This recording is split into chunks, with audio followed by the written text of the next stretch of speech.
So guys many of you know कि common jobs एक hiring platform भी है और बहुत सारी कंपनियां हमारे थ्रू रिक्रूटमेंट करती है। कुछ दिन पहले गाइज एक कंपनी को 8 कैंडिडेट्स की नीड थी। ये मैं क्यों बता रहा हूँ पहले समझ लो, और प्रोजेक्ट्स जरूर ऐड कर देना रेज्यूमे में, ठीक है। कुछ दिन पहले एक लिस्ट बनाई है हम लोगों ने, जो प्रोजेक्ट्स आपको डेफिनेटली आपके रेज्यूमे में ऐड करने हैं और आपके शॉर्टलिस्टिंग के चांसेस इंक्रीज हो जाएंगे, ठीक है। कुछ दिन पहले क्या हुआ था, एक कंपनी को 8 कैंडिडेट्स की नीड थी और हमको उसने बोला कि give me 2000 candidates data and we will do screening process, ठीक है। तो ऐसे भी होता है कि हम लोग सिंपली डेटा देते हैं और वो स्क्रीनिंग प्रोसेस करके, उनका एटीएस चेकर अलग होता है, हमारा अलग होता है प्रोसेस, तो वो शॉर्टलिस्ट कर देते हैं। सो उस टाइम क्या था एग्जैक्टली, हम भी बैंगलोर में थे। So we talk with them और हमने कहा कि चलो मिलके करते हैं screening process, and we did not charge for screening process, ठीक है। तो हम लोग, उन्होंने बोला कि ठीक है आ जाओ ऑफिस में। हम लोगों ने ऑफिस में गए। बेसिकली क्या हुआ, उनका अलग एटीएस चेकर था और हमारा अलग एटीएस चेकर था, तो वो खुद से कर रहे थे रेज्यूमे एनालिसिस, मतलब उनकी टीम तो डेडिकेटेड, और हमारा जो एटीएस चेकर है इंटरनल, उससे हम लोग रेज्यूमे शॉर्टलिस्ट कर रहे थे। तो 2000 कैंडिडेट्स का जो डेटा था, उसमें से विद इन 1 आवर उन्होंने डायरेक्टली 20 कैंडिडेट्स को फाइंड कर लिया, ठीक है। और हम अभी भी चेक कर रहे थे एटीएस से कि रेज्यूमे में एटीएस स्कोर क्या है, उसका प्रोजेक्ट क्या है, रेज्यूमे में ऐड क्या किया है, एक्सपीरियंस कितना, ये सारी चीजें हम लोग चेक कर रहे थे। लेकिन उन्होंने बस प्रोजेक्ट्स देख के 20 कैंडिडेट्स को फाइंड किया। इतना इंपॉर्टेंस उन्होंने प्रोजेक्ट को दिया, क्योंकि रिलेवेंट प्रोजेक्ट्स जिस कैंडिडेट ने डाले थे उसका रेज्यूमे उन्होंने शॉर्टलिस्ट कर दिया, और 20 कैंडिडेट्स देके हमको बोला अभी स्टॉप करो और इनका इंटरव्यू शेड्यूल करो। हम लोगों ने पूरा प्रोसेस कंप्लीट कर दिया और उन्होंने 8 कैंडिडेट्स रिक्रूटमेंट पूरा प्रोसेस कंप्लीट कर दिया विद इन वीक। अभी सुन लो कि ये प्रोजेक्ट्स हम लोगों ने एक लिस्ट बनाई है, आपको भी बेनिफिट मिलेगा। जरूर ये प्रोजेक्ट्स ऐड कर देना आपके रेज्यूमे में, क्योंकि इसी प्रोजेक्ट से बहुत सारे कैंडिडेट शॉर्टलिस्ट हो रहे हैं। एक लिस्ट बनाई है, आपको बताता हूँ, फॉलो करना और रेज्यूमे में जरूर ऐड कर देना, ठीक है। सबसे पहले जो प्रोजेक्ट 1 है, real time code collaboration platform, basically like Google doc for code. Software engineer या फुल स्टैक डेवलपर के लिए आप अगर ट्राई कर रहे हो ना, बेसिकली ये solving real time syncing, authentication, conflict resolution, and it shows the mastery in full stack and system design, ठीक है।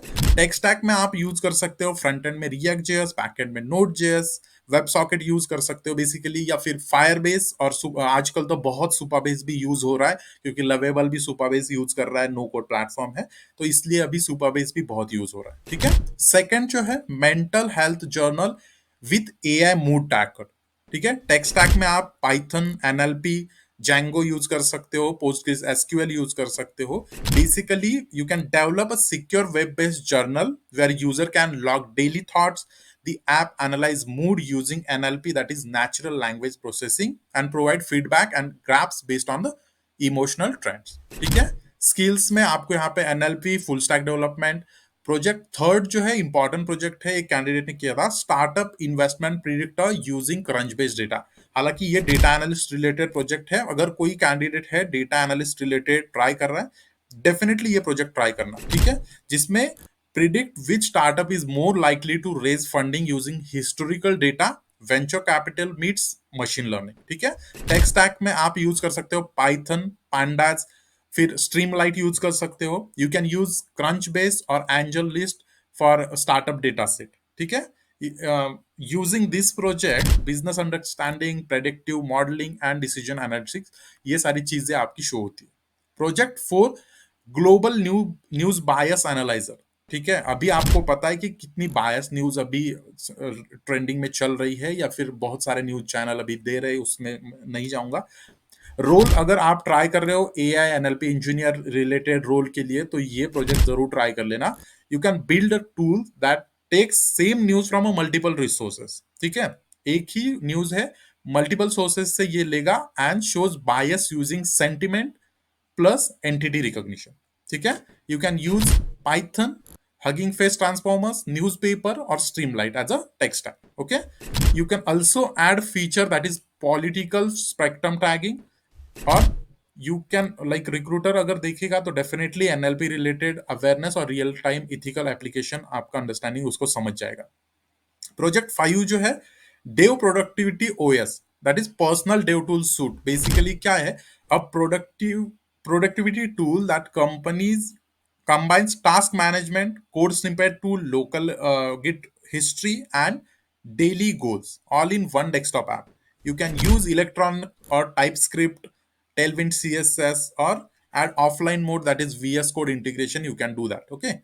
Uh, like last जो project है, AI powered study chatbot plus note organization. What it does basically, a AI powered app that helps students revise by answering questions, organizing notes and even summarizing PDF, जैसे notebook LM है, अभी recently मतलब बहुत सारे candidate use कर रहे हैं, उस जैसा टेक स्टैक में आप पाइथन यूज कर सकते हो, फ्रंट एंड में रिएक्ट और Streamlit, NLP libraries like PyPDF to Hugging Face, you can use that.